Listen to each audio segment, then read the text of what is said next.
What if the Titanic was sunk so that the Federal Reserve could be established? The Federal Reserve and the families that operate it are behind the majority of conspiracies around the world. Some of these conspiracies have been proven, while others remain hidden behind mountains of paperwork and tons of misinformation, all in the guise of national security. Before we can discuss how the Titanic relates to the Federal Reserve, let's first discuss what the Federal Reserve is. The Federal Reserve is a centralized banking system of the United States. Almost every country has a similar banking system, and they are an institution that manages the state's currency, money supply, and interest rates. These banks have a monopoly on increasing the monetary base in a state or country and usually prints the national currency. They claim that they are held accountable to the people of the country and Congress, or a parliament. Through later videos, we see this isn't exactly correct. The Federal Reserve System and World Bank systems would take hours to fully understand, so we will break it off into sections as they are involved with different conspiracies.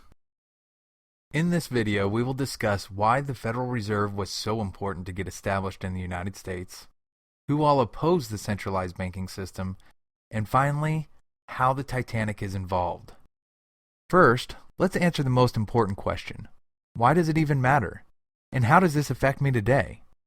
Most of us lucky individuals have jobs. We go to work, come home, try to raise a family.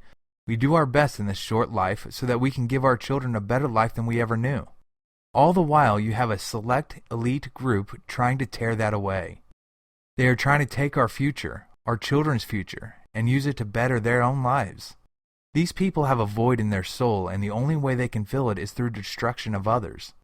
We will get into the lies and manipulation later, but make no mistake, your pain, your suffering, your family's demise makes others feel good. We will soon show how these institutions have enslaved us by our willing participation in convenient technology, our social media, our TV programming, our movies, our vehicles, all smart technology, including our phones and apps we download. Why was it so important to start a centralized banking system in the United States? Here in the U.S., our economy was, and I say was with a heavy heart, a capitalistic and republic society. In a later video, we will discuss how our government went from anarchy to republic to democracy to where we are now, a quasi-socialistic country. But right now, let's talk about our capitalism. Capitalism is the idea that the public, the everyday man, decides what businesses succeed and what businesses fail, without any help from the government. Let me give you an example. We have two companies. Company A we will call Republic, and Company B we will call Wally Mart. Both are in retail, and both sell similar products. Republic sells only U.S.-made products and cares about the quality of everything they put their name on. Their customer service is unmatched, but their cost is high. Next, we have Wally Mart, that sells the products that didn't live up to the Republic standards. Everything is made overseas with no supervision, and this company doesn't care about the customers, as all they care about is destroying Republic so that they can control the market. Wally Mart sells everything at half the price of Republic. We in a capitalistic society get to choose which company succeeds and which one fails by spending our money. When people can no longer afford Republic and are forced to go to Wally Mart, this is when the Republic fails. In this example, I wanted to show two things. The first was to show how our money has a direct impact on corporations. Secondly, I want to show how corporations, with the Federal Reserve, fought back. In 1908, Congress decided that a full capitalistic market created too much instability in our country, especially in our banking and financial institutions. They put together the National Monetary Commission, or the Aldrich-Vreeland Act, to study the problem and recommend a solution. The chairman of this commission was a Republican Senator, Nelson Aldrich, who took a team of professionals to the European financial banks and saw how much more efficient their monetary system was. They also realized how they could easily stop people from accessing their total funds during a banking crisis, and how little accountability these banks have. From 1787 to 1907, we had no need for a Federal Reserve. What happened in 1907 to change that? Enter Mr. J.P. Morgan. In 1907, we went through a banking crisis where the New York Stock Exchange fell almost 50% from its peak the previous year. Rumors spread, and this had the people of the United States pulling out their money from the banking institutions, which caused the banks to run out. To stop the panic, J.P. Morgan intervened and pledged large sums of his own money and convinced other bankers to do the same. At this time, when you deposited money at the banks had two choices. They could hold on to your money and charge you interest, or they could invest your money in the stock market and make even more. Although the person depositing the money never felt the financial gain, they definitely felt the loss. When the stock market collapsed, the banks no longer had your money, and you would be lucky to get anything back. An easy solution would have been for the government to stop banks from investing your money into risky ventures. But J.P. Morgan had another idea. J.P. Morgan would get others to loan banks money only if we started a centralized banking system. He worked with Senator Aldrich, who just so happened to be the father-in-law of John D. Rockefeller Jr., to get this established. Now remember these names, as a lot of these families have direct involvement of conspiracies even today. Let's move on to the opposition. Who opposed the central banking system? People forget why we even have a United States. Taxation without representation. We were fighting the Bank of England, who was forcing taxes on the people. Benjamin Franklin said that the prime reason for the Revolutionary War was for colonists to get the power to issue their own money out of the hands of King George III and the international bankers. He also was asked why these young colonies are booming economically. He answered, "That is simple. In the colonies, we issue our own money. It is called the colonial scrip. We issue it in proper proportions to the demands of trade and industry." This sounds capitalistic.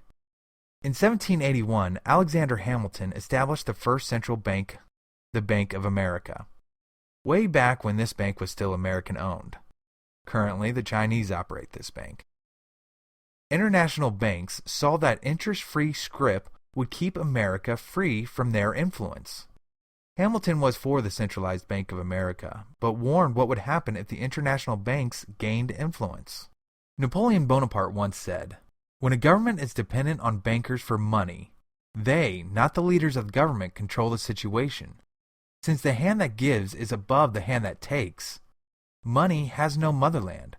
Financiers are without patriotism and without decency. Their sole object is gain." Thomas Jefferson said, "If the American people ever allow private banks to control the issue of their currency, first by inflation, then by deflation, the banks will deprive people of all property until their children wake up homeless on the continent their fathers conquered.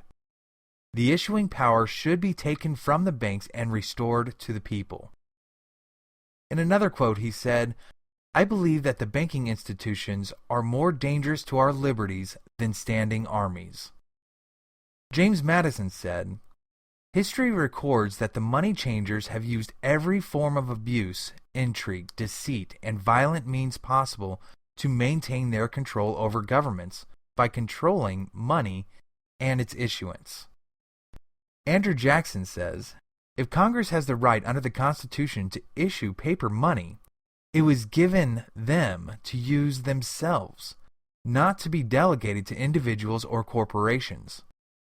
Abraham Lincoln said, "The government should create, issue, and circulate all the currency and credits needed to satisfy the spending power of the government and the buying power of consumers. By the adoption of these principles, the taxpayer will be saved immense sums of interest. Money will cease to be master and become the servant of humanity." After finding out about the death of Abraham Lincoln, the German Chancellor Otto von Bismarck said, "The death of Lincoln was disaster for Christendom.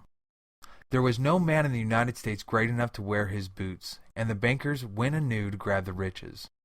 I fear that foreign bankers, with their craftiness and tortuous tricks, will entirely control the exuberant riches of America and use it to systematically corrupt civilization. Theodore Roosevelt said, "Issue of currency should be lodged with the government and be protected from domination by Wall Street.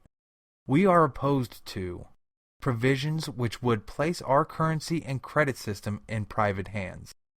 Franklin D. Roosevelt said, "The real truth of the matter is, as you and I know, that financial element in the large centers has owned the government ever since the days of Andrew Jackson." Woodrow Wilson, the president who signed the Federal Reserve Act of 1913, later said, "I am a most unhappy man. I have unwittingly ruined my country. A great and industrial nation is controlled by its system of credit. Our system of credit is concentrated. The growth of the nation, therefore, and all of our activities are in the hands of a few men.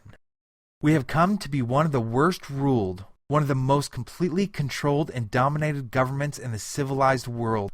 No longer a government by free opinion, no longer a government by conviction and the vote of the majority, but a government by the opinion and duress of a small group of dominant men." This brings us back to the Titanic.